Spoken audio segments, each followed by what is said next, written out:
নমস্কার বন্ধুরা।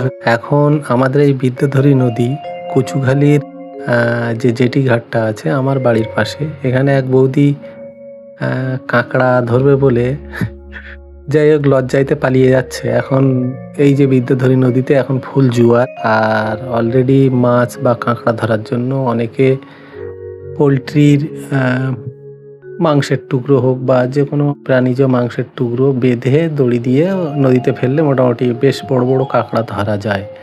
তা সেই সিস্টেমে আমাদের এক দিদি বৌদি আর কি, ও মোটামুটি পোলট্রির মাথা বা মাংসের টুকরো দড়ি দিয়ে বেঁধে নদীতে থোপা যেটাকে বলা হয় আমাদের ভাষায়, সেইটা দেবে, দিলে মোটামুটি কাঁকড়া বেশ বড় বড় কাঁকড়া ধরবে।